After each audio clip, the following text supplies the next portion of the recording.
السلام علیکم ورحمۃ اللہ وبرکاتہ۔ بسم اللہ۔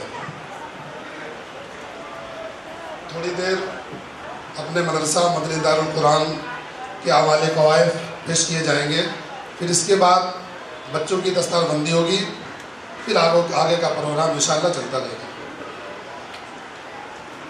الحمدللہ آج ہم سبھی حضرات انجمن فرقانیہ ٹرسٹ کے تحت چلنے والے مدرسہ مدنی دارالقرآن کے سالانہ جلسہ دستار بندی میں شریک ہوئے ہیں، جس میں 10 بچوں کی دستار بندی ہونے والی ہے۔ آپ کی تشریف آوری پر ہم تہہ دل سے شکر گزار ہیں۔ حضرات گرامی، مدنی آقا صلی اللہ علیہ وسلم کے ارشاد کہ تم میں سب سے بہتر وہ شخص ہے جو قرآن سیکھے اور سکھائے کے تحت آج کے تقریباً 13 سال پہلے حضرت مولانا فیاض احمد قاسمی اعظمی نے اس کی بنیاد ڈالی۔ تب سے الحمدللہ یہ مدرسہ مدنی دارالقرآن اپنی کامیابی اور ترقی کی منزل کی طرف رواں دواں ہے، اور اللہ کے فضل و کرم سے اور آپ سبھی حضرات کے تعاون اور کوششوں سے اور امداد سے تقریباً 81 حفاظ کرام اب تک کلام الہی سے اپنے سینوں کو منور کر چکے ہیں، اور ذاتی دنیا تک آپ کے لیے ذریعہ ایثار و ثواب اور آخرت میں مغفرت کا سبب بنیں گے۔ جامعہ کے شب و روز مدرسہ مدنی دارالقرآن ایک چھوٹا سا ادارہ ہے، جس میں کل طلبہ کی تعداد 40 ہے، اور اتنے ہی طلبہ کے رہنے کی گنجائش بھی ہے۔ ان کی تعلیم و تربیت کے لیے 2 استاد، میں یعنی محمد شاہد اور مفتی مہدی حسن قاسمی مقرر ہیں، جو اپنی وسعت اور کوشش پر ان کی تعلیم و تربیت کے ساتھ ساتھ حتی الامکان اس بات کی کوشش کرتے ہیں کہ اخلاق حمیدہ اور صفات عالیہ سے مزین ہوں۔ یہ تمام طلبہ اقامتی طلبہ ہیں، جن کی ساری کفالت کھانے پینے، دوا علاج، رہن سہن سب من جانب مدرسہ ہے۔ یہ سارا خرچ آپ جیسے مخیر حضرات کے طرف سے فراہم کیا جاتا ہے۔ مدرسہ کی کل آمدنی زکوٰۃ اور صدقات اور عطیات اور امداد سے جو اکٹھا کی گئی تقریباً 8 لاکھ روپے ہے، اور خرچ 9 لاکھ تک ہے، بلکہ اس سے زائد ہے۔ اگر تفصیل مطلوب ہے تو وضو خانے پر سالانہ گوشوارہ لگا ہوا ہے۔ آخر میں ہم اپنے سبھی معاونین خصوصاً تمام ہی ٹرسٹیان کا تہہ دل سے شکریہ ادا کرتے ہیں، جو ہر موقع اور ہر پکار پر اپنی مشغولیتوں کے باوجود مسجد و مدرسہ کے لیے ہر طرح کا تعاون دینے کے لیے تیار رہتے ہیں۔ اس کے علاوہ ہم ان سبھی حضرات کا تہہ دل سے شکریہ ادا کرتے ہیں جو زکوٰۃ صدقات کے علاوہ درمیان سال میں راشن کی شکل میں ہر سال مدرسے کا تعاون کرتے ہیں، جس سے مدرسے کے اخراجات پورے کرنے میں بڑی آسانی ہوتی ہے۔ اللہ ان سبھی حضرات کو اس کا بہترین بدلہ عطا فرمائے۔ ہم اپنے محلے والوں اور انجمن کے سبھی ساتھیوں کا شکریہ ادا کرتے ہیں، جو ہر پروگرام میں عید الاضحیٰ ہو یا اور کوئی موقع ہو ہمارا پورا ساتھ دیتے ہیں اور تعاون کرتے ہیں۔ اللہ ان کی محنتوں کو قبول فرمائے۔ ان سب کے باوجود اگر ہماری طرف سے مدرسہ اور مسجد کے انتظام اور انصرام میں بچوں کی تعلیم و تربیت میں کسی طرح کی کوئی کوتاہی رہ گئی ہو تو ہم معذرت خواہ ہیں کہ انسان خطا اور نسیان سے مرکب ہے۔ اللہ تعالی ہم سب کی مغفرت فرمائے اور غلطیوں کو معاف فرمائے۔ آمین آمین، ماشاءاللہ۔ آئیے ایک مرتبہ پھر مجلس کو نشاط میں لانے کے لیے بابر حسین کو دعوت دیتا ہوں۔ بابر صاحب تشریف لائیں اور نعتیہ کلام پیش کریں۔ جناب بابر مائک پر، بابر حسین مائک پر۔ ورحمۃ اللہ وبرکاتہ۔ داج پر بیٹھے ہوئے علماء کرام اور معزز سامعین، آئیے نعت پاک سے پہلے چند مصرع حاضر کریں۔ پھول بھی مہکتے ہیں، پھول بھی مہکتے ہیں،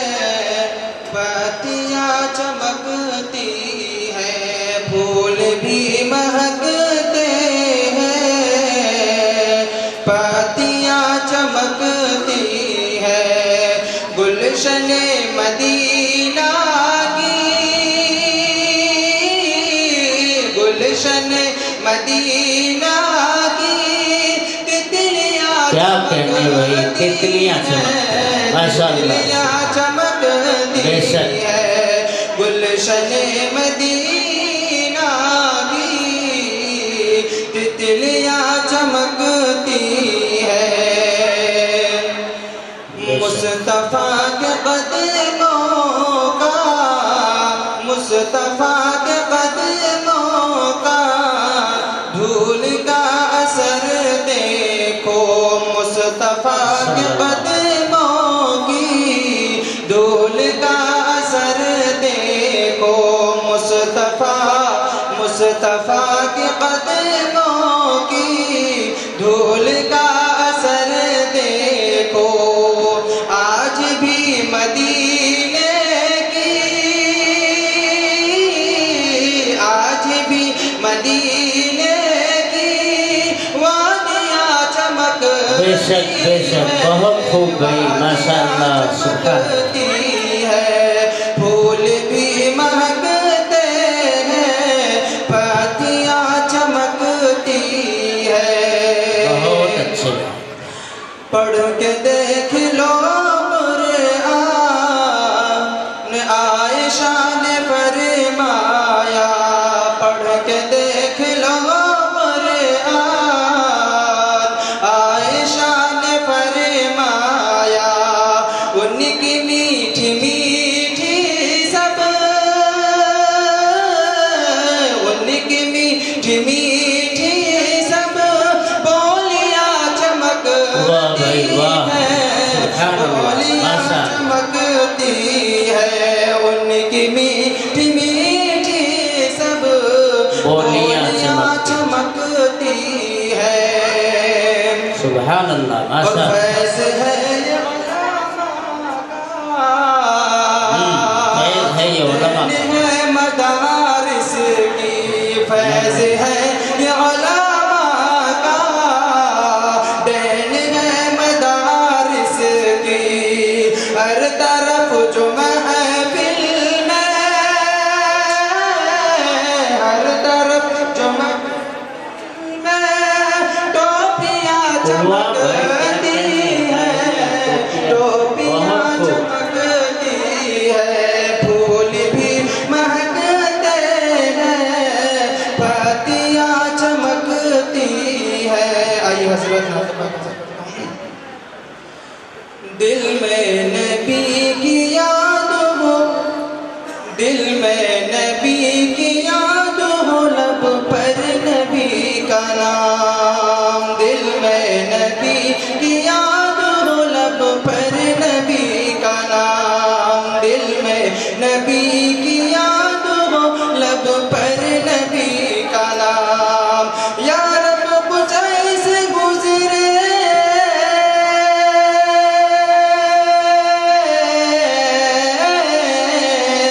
یا رب کچھ ایسے گزرے، میری صبح میری شام، دل میں نبی کی یاد ہو، لب پر نبی کا نام، دل میں نبی کی یاد ہو، لب پر نبی کا نام، اور آمین آمین، ارشاد، عشق رسول پاک میں، عشق رسول پاک میں دکھلایا وہ کمال،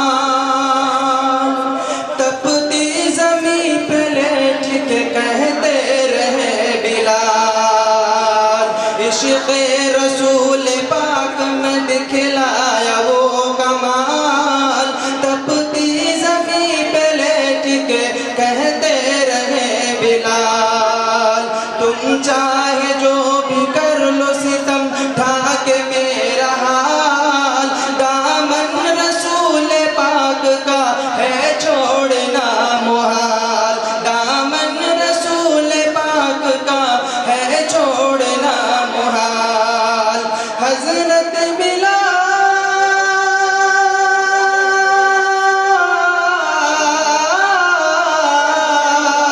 حضرت بلال آپ کی، حضرت بلال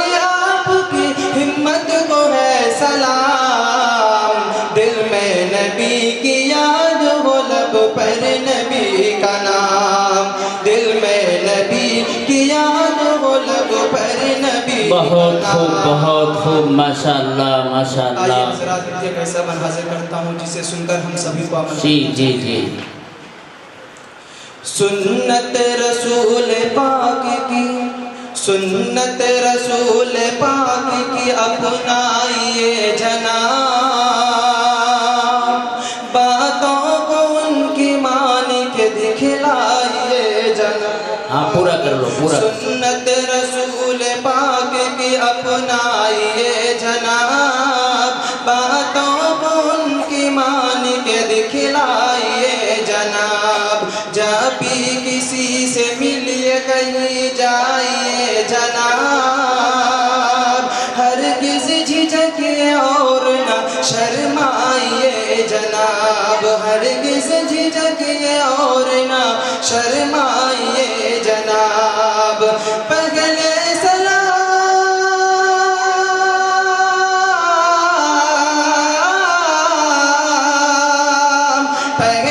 سلام کیجئے، پہلے سلام کیجئے، پھر بعد میں کلام، دل میں نبی کی یاد ہو لب پر نبی کا نام۔ یا رب کچھ ایسے گزرے میری صبح میری شام، دل میں نبی کی یاد ہو لب پر نبی کا نام۔ آمین آمین ثم آمین۔ بہت خوب، بڑی نغمگی آواز تھی، لیکن وقت اجازت نہیں دیتا، اس لیے گزارش کرنی پڑی جانے کی۔ جو حضرات یہاں کھڑے نظر آ رہے ہیں ان سے آئیے اب میں اس شخصیت کو دعوت دینے کی جسارت کر رہا ہوں جسے سننے کے لیے آپ حضرات بڑی بےتابی سے منتظر ہیں، اور بڑی دیر سے وہ حضرت بھی ہمارے درمیان تشریف فرما ہیں۔ ماشاءاللہ ابھی آپ حضرات کو دستار بندی کا بھی خوبصورت منظر مشاہدے میں لانا ہے، اور آخر میں حضرت پیر صاحب کی دعا بھی ہوگی، ان کے کلمات سے بھی آپ مستفیض ہوں گے۔ میں اب تقریر کرنے کے لیے، خطاب کرنے کے لیے حضرت مولانا حلیم اللہ صاحب قاسمی مدظلہ العالی صدر المدرسین جامعہ سراج العلوم بھیونڈی کو دعوت دیتا ہوں، حضرت تشریف لائیں اور اپنے ناصحانہ خطاب سے ہم سب کو مستفیض فرمائیں۔ میں استقبال کرتا ہوں اسٹیج پر تشریف فرما ڈاکٹر ضیاء الدین صاحب، علیم بھائی، حضرت مولانا مفتی منصور احمد صاحب قاسمی اور دیگر مولانا محمد منتظم صاحب اور اکابر علماء کرام تشریف فرما ہیں، ہمارے دوست احباب ہیں، سب کا انتظامیہ کی جانب سے استقبال اور خیر بسم اللہ الرحمن الرحیم،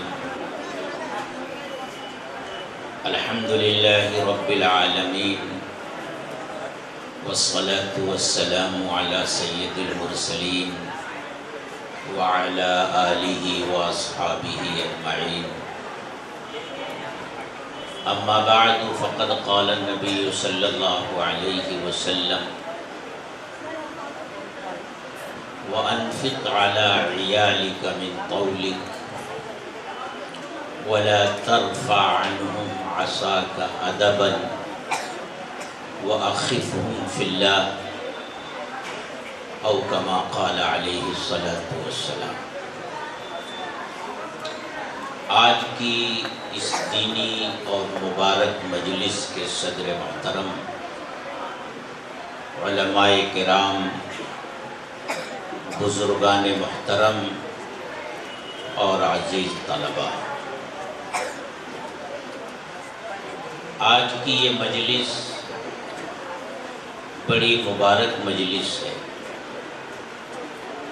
قرآن کریم کی نسبت سے منعقد ہونے والی مجلس ہے۔ جس طرح اللہ کی ذات سے قریب کرنے والی سب سے اہم چیز اللہ کا کلام ہے، اسی طرح اللہ کے نزدیک دنیا کی تمام مجلسوں میں سب سے مبارک مجلس قرآن کی نسبت سے منعقد ہونے والی مجلس ہے۔ آج کی اس مجلس میں اللہ تعالی ہم سب کی شرکت کو قبول فرمائے، اور جن خوش نصیب بچوں کی وجہ سے آج کی یہ مجلس منعقد کی گئی ہے، میں سب سے پہلے ان بچوں کو حافظ قرآن ہونے پر مبارکباد پیش کرتا ہوں۔ اس کے ساتھ ان کے والدین کو،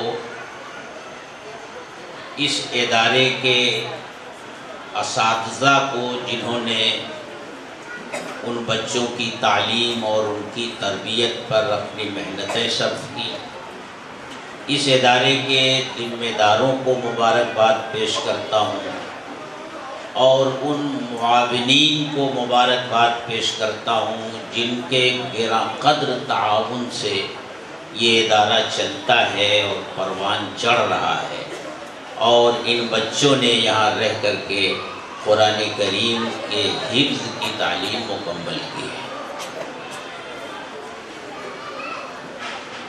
اس وقت اس مجلس کے دو موضوع سمجھ میں آ رہے ہیں۔ ایک موضوع خود قرآن کریم ہے، قرآن کی عظمت، قرآن کریم کے ساتھ ہمارا تعلق، اور قرآن زندگیوں میں کس طرح انقلاب پیدا کرتا ہے، اور قرآن کریم کی برکتوں سے یہ امت کس طرح فیض یاب ہوتی چلی آئی ہے، اور یہ قرآن ہی ہے جس نے اس امت کو اوپر اٹھایا تھا، اور یہ قرآن ہی ہے جو اس امت کو ایک مرتبہ پھر ترقی کی اعلیٰ منزل تک پہنچائے گا۔ ایک موضوع یہ ہے گفتگو کا، اور میں سمجھتا ہوں کہ اس موضوع پر گفتگو ہمارے محترم دوست مولانا محمد مستقیم ایم.اے. صاحب نے بڑی تفصیل سے کر لی ہے، اس لیے میں ان باتوں کو دہرانے کی ضرورت محسوس نہیں کرتا۔ دوسرا موضوع جو میری سمجھ میں آتا ہے وہ یہ ہے کہ اس مدرسے میں بچوں کو تعلیم بھی دی جاتی ہے اور ان کی تربیت پر بھی خاصی توجہ دی جاتی ہے۔ جیسا کہ ابھی آپ نے جو مدرسے کے احوال و قواعد سنے، اس میں اس کا خصوصیت سے ذکر کیا گیا ہے کہ یہاں تعلیم کے ساتھ ساتھ بچوں کی اخلاقی حالت اور ان کی تربیت پر خاصا زور دیا جاتا ہے اور پوری توجہ دی جاتی ہے۔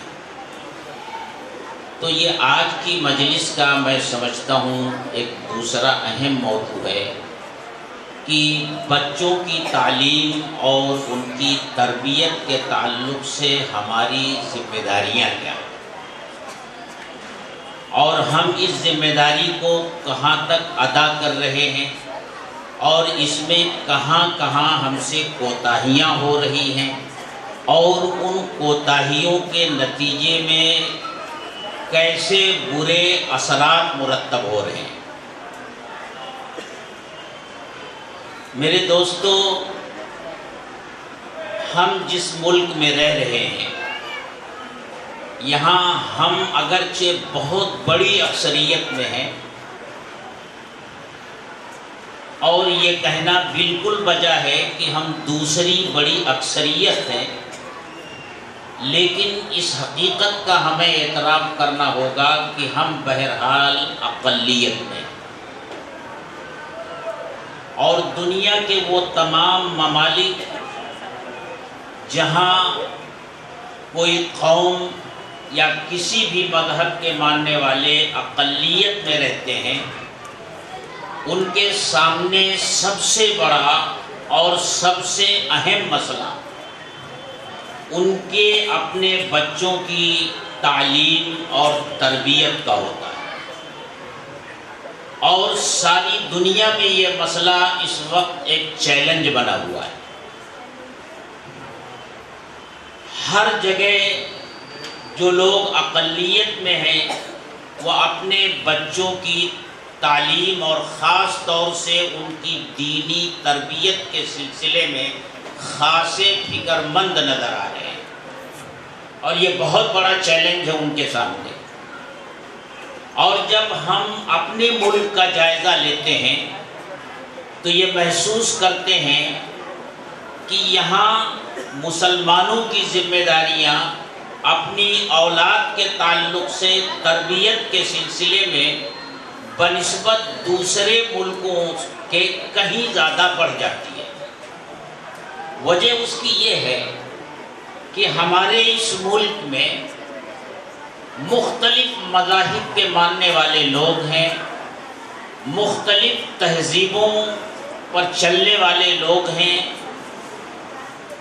اور ہمارا ان کے ساتھ میل جول ہے، رہنا سہنا ہے، ہم ملی جلی آبادیوں میں ان کے ساتھ رہتے ہیں، ہمارا کاروباری تعلق ان سے ہوتا ہے، میل جول ان کے ساتھ ہوتا ہے، ہمارے بچے ان کے بچوں کے ساتھ اسکولوں میں پڑھتے ہیں، کالجوں میں پڑھتے ہیں، یونیورسٹیوں میں پڑھتے ہیں، ان کے ساتھ ان کا اختلاط ہوتا ہے، اور اس اختلاط کے نتیجے میں ظاہر سی بات ہے کہ اثرات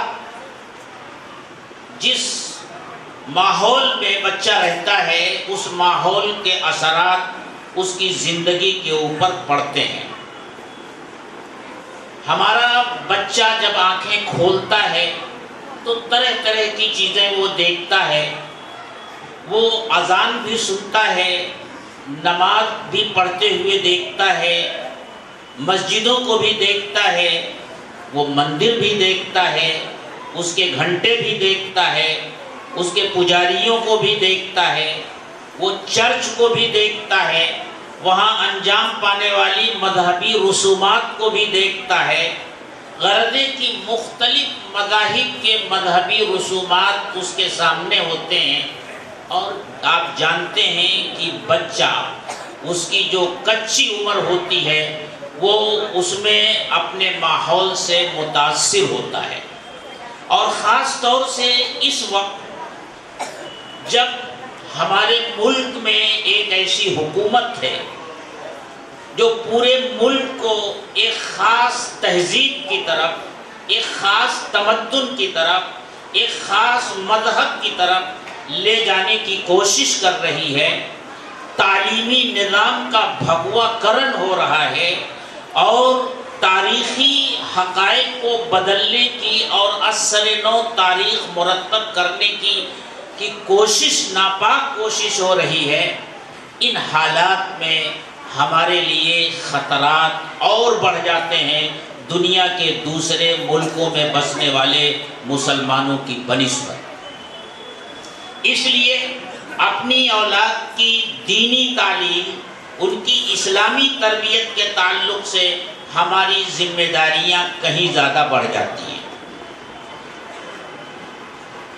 اور اللہ نے اور اللہ کے رسول صلی اللہ علیہ وسلم نے اولاد کی تعلیم اور تربیت کے سلسلے میں جو ہدایات دی ہیں اس سے اندازہ ہوتا ہے کہ یہ کتنی اہم ذمہ داری ہے سرپرستوں کے اوپر، والدین کے اوپر، باپ کے اوپر، اور خاص طور سے ماں کے اوپر۔ یہ کتنی اہم ذمہ داری ہوتی ہے۔ آپ جانتے ہیں کہ مدنی آقا حضرت محمد الرسول اللہ صلی اللہ علیہ وسلم کے اس دنیا میں تشریف لانے سے پہلے نبیوں کا ایک سلسلہ تھا جو چلا آ رہا تھا۔ ایک نبی اس دنیا میں تشریف لاتا تھا، وہ دعوت کا کام کرتا تھا، دین اور ایمان کی طرف لوگوں کو بلاتا تھا، پھر اس کے اس دنیا سے چلے جانے کے بعد رفتہ رفتہ لوگوں میں بگاڑ پیدا ہوتا تھا، پھر اس بگاڑ کو دور کرنے کے لیے دوسرا نبی آ جاتا تھا، پھر تیسرا نبی آ جاتا تھا، اس طرح یہ سلسلہ جاری تھا۔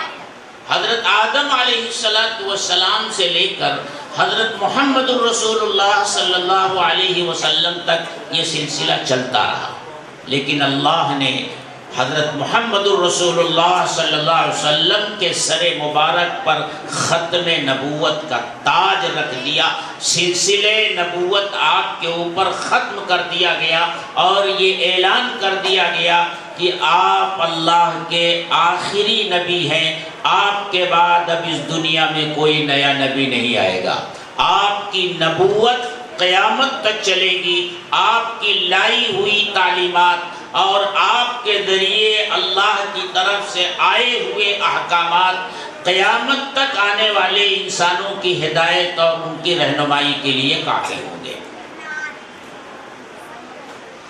اب کوئی نبی آئے گا نہیں، اللہ کے رسول صلی اللہ علیہ وسلم بھی اس دنیا سے تشریف لے جا چکے، لیکن اس کے ساتھ ساتھ اللہ کے رسول صلی اللہ علیہ وسلم نے پوری تفصیل کے ساتھ،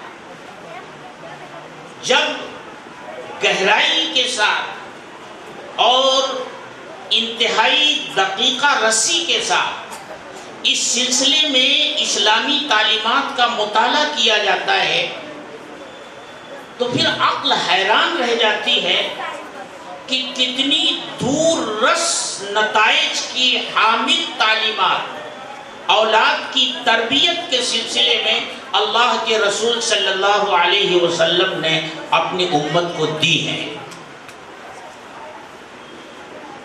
اب کوئی نبی نہیں آئے گا، کوئی رسول نہیں آئے گا، کوئی پیغمبر نہیں آئے گا۔ پہلے لوگوں کو ایمان نبیوں کے ذریعے ملتا تھا، رسولوں کے ذریعے ملتا تھا، لیکن اب یہ انتظام کیا گیا ہے کہ حضرت محمد الرسول اللہ صلی اللہ علیہ وسلم کے اس دنیا سے تشریف لے جانے کے بعد اب امت کے افراد کو ہی امت کے اندر دین کی محنت کا کام کرنا ہے، اور خاص طور سے ہر ماں باپ کو اپنے بچے کو دین اور ایمان سے جوڑنا ہے، اس کے دل میں خوف خدا اور خشیت الہی پیدا کرنا ہے۔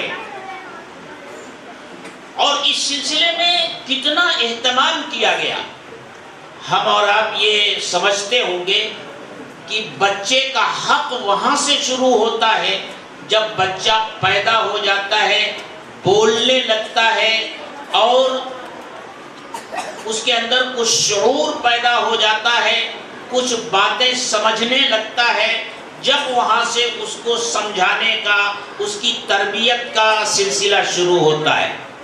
نہیں میرے دوست، اس سے بہت پہلے سے بچوں کے حقوق کا سلسلہ والدین پر شروع ہو جاتا ہے۔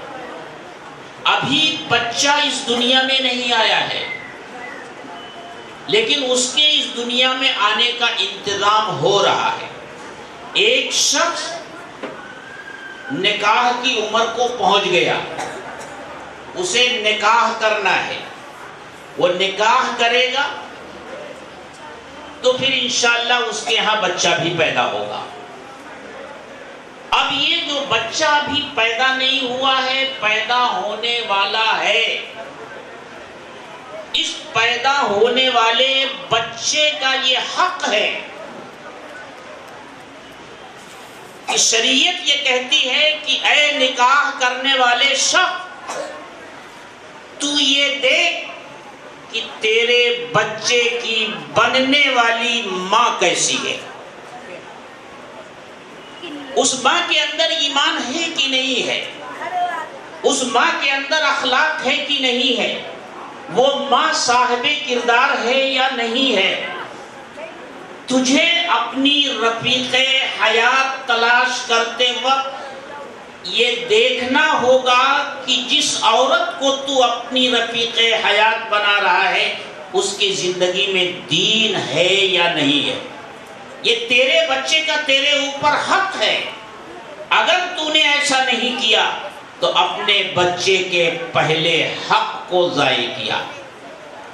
اللہ کے رسول صلی اللہ علیہ وسلم ارشاد فرماتے ہیں تنکح المرأة لأربع لمالها ولجمالها ولحسبها ولدینها، کہ کسی عورت سے نکاح جو کیا جاتا ہے وہ 4 بنیادوں پر عام طور سے کیا جاتا ہے۔ کچھ لوگ ہیں مال و دولت دیکھتے ہیں، کچھ لوگ ہیں حسب نسب دیکھتے ہیں، کچھ لوگ ہیں جو حسن و جمال دیکھتے ہیں، اور کچھ لوگ ہیں جو دینداری دیکھ کر رشتہ کرتے ہیں۔ آپ نے ارشاد فرمایا دینداری دیکھ کر رشتہ کرو، کامیاب رہو گے۔ یہ بچے کا پہلا حق ہے، وہاں سے حق شروع ہو رہا ہے۔ اور اس کے بعد آگے بڑھیے، اسلامی تعلیمات اور ہدایات کو دیکھیے۔ دعا کی کتابیں آپ پڑھتے ہیں نا، مسنون دعائیں اور بہت سی جو دعا کی کتابیں ہیں، اس میں آپ جہاں مختلف مواقع کی دعائیں ہیں وہاں یہ دعا بھی آپ پڑھتے ہیں کہ جب کوئی شخص اپنی بیوی سے ملاقات کرے تو اس ملاقات کے وقت اسے یہ دعا پڑھنی چاہیے۔ اس دعا میں خاص طور سے اس اولاد کو شیطان کے شر سے بچانے کی اللہ سے پناہ مانگی گئی ہے جو اس ملاقات کے نتیجے میں پیدا ہونے والا ہے۔ یعنی ابھی سے اس کے لیے دعا کرنے کا اہتمام ہو رہا ہے کہ اللہ اگر مجھے تو اولاد دیتا ہے، اولاد کی نعمت دیتا ہے، تو اس آنے والی اولاد کو شیطان سے اس کی حفاظت فرما۔ اور پھر جب وہ بچہ پیدا ہو جاتا ہے تو میں نے حدیث پاک کے 3 جملے پڑھے ہیں۔ حضرت معاذ بن جبل رضی اللہ تعالی عنہ ایک مشہور صحابی ہیں، انہوں نے فرمایا کہ اللہ کے رسول صلی اللہ علیہ وسلم نے مجھے 10 نصیحتیں فرمائیں۔ ان 10 نصیحتوں میں سے یہ 3 نصیحتیں ہیں جو حدیث کے بالکل آخری 3 جملے ہیں، اور ان تینوں جملوں میں اللہ کے رسول صلی اللہ علیہ وسلم نے حضرت معاذ بن جبل رضی اللہ تعالی عنہ کو اولاد کے سلسلے میں نصیحت فرمائی ہے۔ تینوں جملوں کا تعلق اولاد سے ہے۔ پہلی بات ارشاد فرمائی وَأَنفِقْ عَلَيْهِمْ مِنْ قَوْلِكَ، بچہ پیدا ہو گیا، اب ظاہر سی بات ہے کہ بچے کی پرورش کی ذمہ داری ماں باپ کے اوپر ہے، خاص طور سے باپ کے اوپر ہے۔ تو اللہ کے رسول کہہ رہے ہیں حضرت معاذ سے کہ معاذ یاد رکھو اپنے اہل و عیال پر اور اپنی اولاد پر خاص طور سے اپنے حلال مال کو خرچ کرو۔ یہ پہلی یہ ذمہ داری ہے۔ بچہ جب کچھ کھانے پینے لگے تو ماں باپ کی ذمہ داری ہوتی ہے کہ وہ اس کا اہتمام کریں کہ بچے کے پیٹ میں کوئی حرام غذا نہ جانے پائے، کوئی مشتبہ غذا نہ جانے پائے۔ حلال کماؤ اور اپنی اولاد پر حلال خرچ کرو، یہ ذمہ داری ہوتی ہے ماں باپ کی۔ وَأَنفِقْ عَلَيْهِمْ مِنْ طَوْلِكَ، ان کے اوپر اپنی حلال کمائی سے خرچ کر۔ اور آپ جانتے ہیں کہ رزق حلال کا زندگیوں کے اوپر کتنا اچھا اثر پڑتا ہے اور حرام کا کتنا برا اثر پڑتا ہے۔ حلال روزی میں برکت ہوتی ہے، اس میں ایک خاص نور ہوتا ہے جو انسانی طبیعتوں کو اور انسانی رجحانات کو نیکیوں کی طرف کھینچ کر لے جاتا ہے۔ انسان کے جذبات میں نیکیوں پر انسان کے جذبات ابھرتے ہیں، اور جب حرام کھاتا ہے آدمی تو دل مر جاتا ہے، مردہ ہو جاتا ہے، ضمیر مردہ ہو جاتا ہے۔ ہمارے بزرگوں میں دیوبند کے اندر ایک بڑے بزرگ گزرے ہیں جن کو لوگ میاں صاحب کہا کرتے تھے، وہ گھاس کاٹتے تھے، روزانہ جاتے تھے، گھاس کاٹ کر لاتے تھے اور بازار میں بیچتے تھے۔ ایک گٹھا گھاس کا روزانہ وہ کاٹ کر بازار میں بیچتے تھے، اور جو کچھ ملتا تھا اس رقم کے 3 حصے کرتے تھے۔ ایک اسی وقت اللہ کے راستے میں صدقہ کر دیتے تھے، ایک حصہ اس کا اپنی ضرورتوں میں خرچ کرتے تھے، اور جو ایک حصہ 1/3 حصہ بچتا تھا اس کو جمع کرتے رہتے تھے۔ سال جب پورا ہو جاتا تھا تو اچھی خاصی ایک رقم جمع ہو جاتی تھی، تو پھر وہ دارالعلوم دیوبند کے اساتذہ کی دعوت کرتے تھے۔ اس وقت کے دارالعلوم دیوبند کے صدر مدرس حضرت مولانا محمد یعقوب صاحب نانوتوی رحمۃ اللہ علیہ،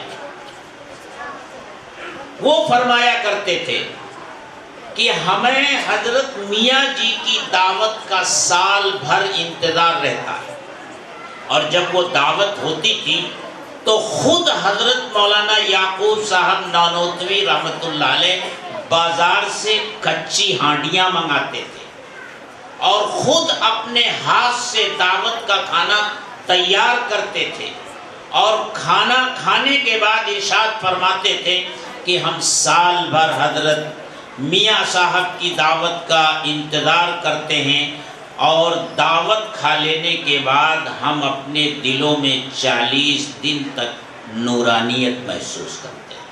یہ رزق حلال ہوتا ہے۔ رزق حلال کی اتنی اہمیت ہے کہ رسولوں کے بارے میں تو یہ سوچا بھی نہیں جا سکتا کہ وہ حرام کے قریب بھی جائیں گے، لیکن اس کے باوجود امت کو سمجھانے کے لیے رسول کو مخاطب کیا جا رہا ہے، رسولوں کو مخاطب کیا جا رہا ہے، اور کہا جا رہا ہے یا ایھا الرسل کلوا من الطیبات واعملوا صالحا، اے رسولو حلال اور پاکیزہ چیزیں کھاؤ اور نیک عمل کرو۔ حلال پاکیزہ رزق ہوگا تو اعمال کی طرف طبیعتیں چلیں گی بھی۔ تو پہلی بات یہ کہی، دوسری بات کہی وَلَا تَرْفَعْ عَنْهُمْ عَصَاكَ أَدَبًا، دیکھو اپنی اولاد کی طرف سے بے فکر مت رہنا، انہیں آزاد مت چھوڑ دینا، ان پر نظر رکھنا، ان کی صحبتیں کہاں ہیں، کیسے بچوں کے ساتھ ان کا ملنا جلنا ہے، کیسے بچوں کے ساتھ ان کا اٹھنا بیٹھنا ہے، کھیلنا کودنا ہے، سیر و تفریح ہے، رات میں وہ کب گھر میں واپس آتا ہے، کب سوتا ہے، کب جاگتا ہے، نمازیں پڑھتا ہے کہ نہیں پڑھتا، جھوٹ بولتا ہے کہ سچ بولتا ہے، پوری نگرانی رکھنا۔ اور اس نگرانی رکھنے کے لیے اس کو تعبیر کیا وَلَا تَرْفَعْ عَنْهُمْ عَصَاكَ، اپنی لکڑی ہمیشہ تیار رکھنا۔ بچہ بے فکر نہ رہے کہ میرا باپ کچھ نہیں کہے گا، میری ماں کچھ نہیں کہے گی۔ بچے کو ہمیشہ یہ ڈر رہنا چاہیے کہ میں رات میں دیر سے گھر میں آؤں گا تو میرے ابا پوچھیں گے، میری ماں پوچھے گی، میرا بڑا بھائی پوچھے گا، یہ سب میری نگرانی کر رہے ہوتے ہیں۔ تو یہ نگرانی رکھو۔ اور آخری جملے میں فرمایا وَأَخِفْهُمْ فِي اللَّهِ، اور ان کے دلوں میں خوف خدا پیدا کرو، ان کے دلوں میں خشیت الہی پیدا کرو، ان کا تعلق اللہ سے جوڑنے کی کوشش کرو، ان کے اندر ایمان اور یقین کی دولت پیدا کرنے کی کوشش کرو۔ یہ تمہاری ذمہ داری ہے اپنی اولاد کے تعلق سے۔ صرف یہی ذمہ داری نہیں ہے کہ اچھے کپڑے پہنا دیے، اچھا کھانا کھلا دیا، یہ ذمہ داری ہے کہ اپنی اولاد کا تعلق اللہ سے جوڑنے کی کوشش کرو، اس کے دل میں خوف خدا اور خشیت الہی پیدا کرو۔ اور ظاہر سی بات ہے کہ بچے کے دل میں خوف خدا اور خشیت الہی کب پیدا ہوگا؟ جب خود ماں باپ کے دل میں خوف خدا اور خشیت الہی ہوگا، کیونکہ ماں باپ اپنے بچے کو وہی دے سکتے ہیں جو ان کے اپنے پاس ہوگا. ان کے پاس جو نہیں ہوگا وہ اپنے بچے کو وہ چیز کیسے دے سکتے ہیں؟ اگر ماں باپ کے اندر ایمان ہے، اللہ کی ذات پر یقین ہے، بھروسہ ہے، توکل ہے، ان کی زندگی میں قناعت ہے، ان کی زندگی میں رضا ہے، ان کی زندگی میں شکر ہے، صبر ہے، تو یہ دولت وہ اپنی اولاد کو بھی دے سکتے ہیں. اگر ان کی زندگی میں اخلاق ہے، ان کی زندگی میں کردار ہے، وہ اللہ کے دین کے اور شریعت کے وفادار ہیں، تو یہ ساری چیزیں اپنی اولاد کو بھی دے سکتے ہیں. اور اگر ان کا کردار صحیح نہیں، ان کا اخلاق صحیح نہیں، تو ظاہر سی بات ہے بچے کو بھی وہی ملے گا جو ماں کے پاس ہوگا، بچے کو وہی ملے گا جو باپ کے پاس ہوگا. اگر اس موقع پر ہماری بہنیں بھی آئی ہوں تو ہماری مائیں اپنے بچوں کے دلوں میں کس طرح خوف خدا اور خشیت الہی پیدا کرتی تھیں، اس کا ایک چھوٹا سا واقعہ ہے. حضرت امام غزالی رحمت اللہ علیہ، ان کا نام محمد تھا، ان کے بڑے بھائی تھے، ان کا نام احمد تھا. حضرت امام غزالی رحمت اللہ علیہ مسجد کے امام تھے. تمام لوگ، محلے کے سارے لوگ ان کے پیچھے نماز پڑھتے تھے، لیکن ان کے اپنے بڑے بھائی ان کے پیچھے نماز نہیں پڑھتے. لوگوں میں چینی گوئیاں شروع ہوئی. ویسے بھی امام کے اوپر بڑی نظر رکھی جاتی ہے، یہ ہر زمانے میں ہوتا رہا ہے، کوئی ہمارے ہی زمانے کی خصوصیت نہیں ہے. جو سیدھے سے چلنا بھی نہیں جانتا وہ بھی امام کو سیدھا چلنا سکھانے کی کوشش کرتا ہے. تو اب لوگوں میں چینی گوئیاں شروع ہوئی. لوگوں نے کہنا شروع کیا، ارے محمد کے اندر کوئی تو بات ہوگی جس کی وجہ سے اس کا بڑا بھائی اس کے پیچھے نماز نہیں پڑھتا. امام غزالی رحمت اللہ علیہ اپنی والدہ کے پاس آئے اور کہا، امی جان، میں بھائی جان کی وجہ سے بہت شرمندہ ہوں. مجھے لوگوں کی بڑی کڑوی کسیلی باتیں سننی پڑتی ہیں. یہ میرے پیچھے نماز نہیں پڑھتے اور لوگ میرے اوپر طرح طرح کی باتیں کرتے ہیں. تو ان کی والدہ نے احمد کو بلایا جو ان کے بڑے بھائی تھے، اور ان سے کہا کہ تم اپنے چھوٹے بھائی کے پیچھے نماز کیوں نہیں پڑھتے؟ تو انہوں نے سر جھکا لیا اور کہا، جی امی جان، میں اب آج سے اپنے بھائی کے پیچھے نماز پڑھوں گا.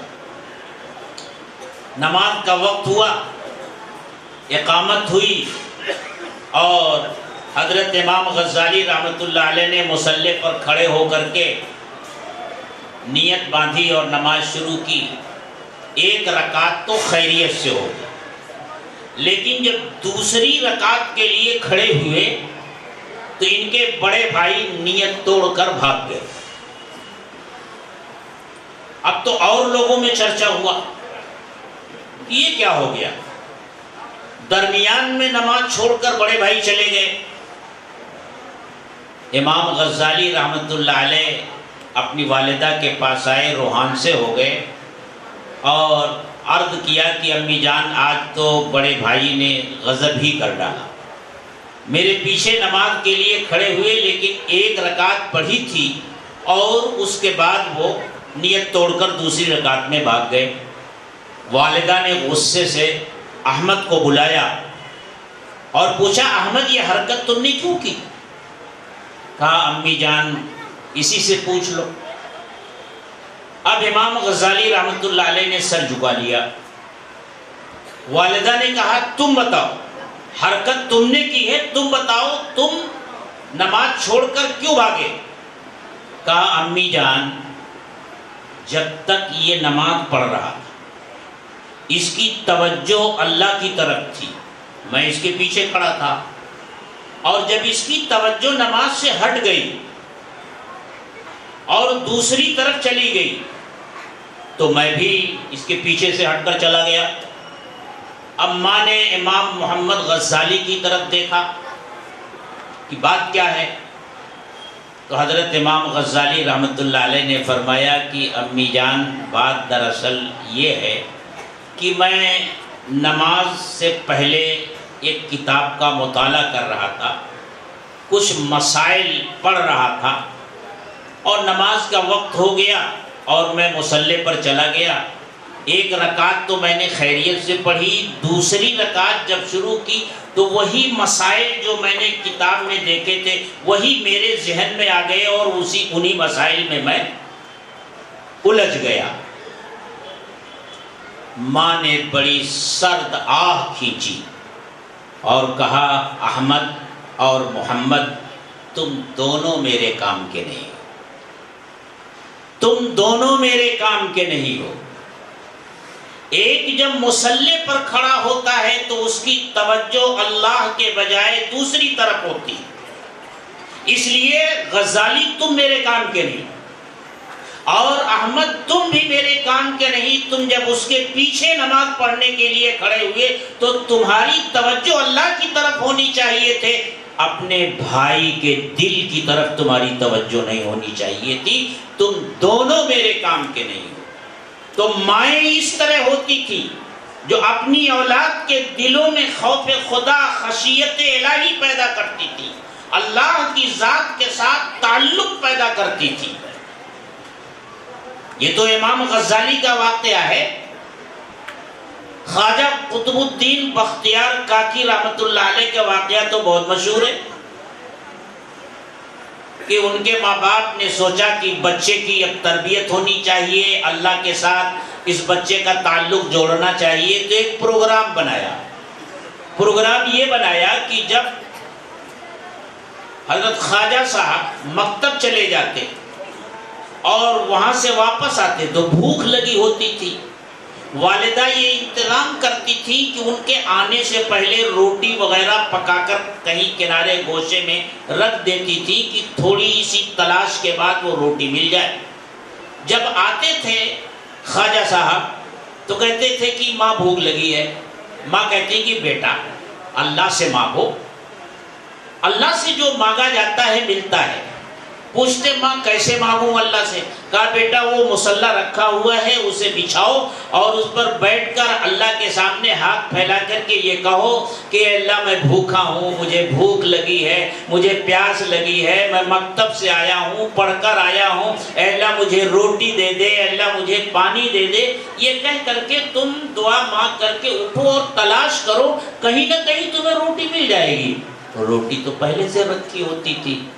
وہ ایسا کرنے لگے اور روٹی ملتی رہی۔ اب خواجہ صاحب کا یہ یقین بنتا جا رہا ہے کہ اللہ سے مانگو اللہ دیتا ہے، اللہ سے مانگو اللہ دیتا ہے۔ ایک دن غضبی ہو گیا، خواجہ صاحب مکتب میں تھے اور والدہ پڑوس کے گھر میں چلی گئی اور ذہن سے بات نکل گئی روٹی پکانے کی۔ انہیں جب خیال آیا تو بہت دیر ہو چکی تھی، اب وہ گھبرا گئی اور بھاگی وہاں سے اور اللہ کے سامنے گڑ گڑاتے ہوئے کہ اللہ آج لاد رکھ لے، ورنہ ساری کری کرائی محنت پر پانی پھر جائے گا، آج بچے کا یقین تیری ذات سے اٹھ جائے گا، اے اللہ لاد رکھ لے۔ اور مائیں جب اللہ کو پکارتی ہیں اور ٹوٹ کر پکارتی ہیں تو اللہ ماؤں کی آواز میں وہ طاقت اللہ نے رکھی ہے کہ اللہ کی طرف سے قبولیت بھی ان کے دروازے پر آ کر دستک دیتی ہے۔ حضرت امام بخاری رحمۃ اللہ علیہ کے ساتھ یہی تو ہوا تھا۔ بچپن میں نابینا ہو گئے تھے، آنکھیں جاتی رہی تھی، ماں کے بڑے حوصلے تھے بچہ آگے چل کر محدث بنے گا، کیونکہ ان کے باپ بھی بڑے محدث تھے۔ ماں نے رونا شروع کیا، گڑ گڑانا شروع کیا، اللہ کے سے مانگنا شروع کیا۔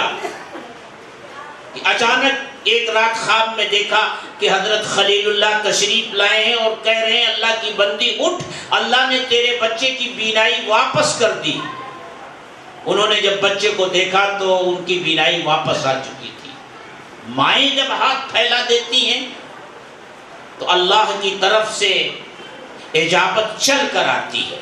اب یہ وہاں سے روتی ہوئی، گڑ گڑاتی ہوئی، دعا مانگتی ہوئی نکلی، اور جب گھر میں داخل ہوئی تو دیکھا کہ حضرت خواجہ صاحب آرام سے ایک کنارے سو رہے۔ سوچا بچہ آیا ہوگا، معمول کے مطابق کھانا تلاش کیا ہوگا، نہیں ملا ہوگا اور سو گیا ہوگا، بھوکا ہوگا۔ جلدی جلدی روٹی پکائی اور جہاں رکھتی تھی وہیں لے جا کر کے روٹی رکھ دی، اور پھر آ کر جگایا، قطب الدین اٹھ تو روٹی کھا لے، کھانا کھا لے۔ اٹھے، کہا ماں میں نے تو روٹی کھا لی۔ ماں کو تعجب ہوا، پوچھا بیٹا روٹی کیسی ملی، کہاں کھائی؟ کہا ماں روز کی طرح آج بھی میں آیا، آپ نہیں تھی، میں نے مصلی اٹھایا، بچھایا اور اللہ سے کہا اے اللہ میں بھوکا ہوں، پیاسا ہوں، مکتب سے آیا ہوں، اے اللہ مجھے روٹی دے دے، اور اس کے بعد میں نے تلاش کیا، مجھے روٹی مل گئی اور ماں میں نے روٹی کھا لی۔ لیکن ماں ایک بات ہے، آج کی روٹی میں جو مزہ آیا اس سے پہلے کی روٹیوں میں وہ مزہ نہیں تھا۔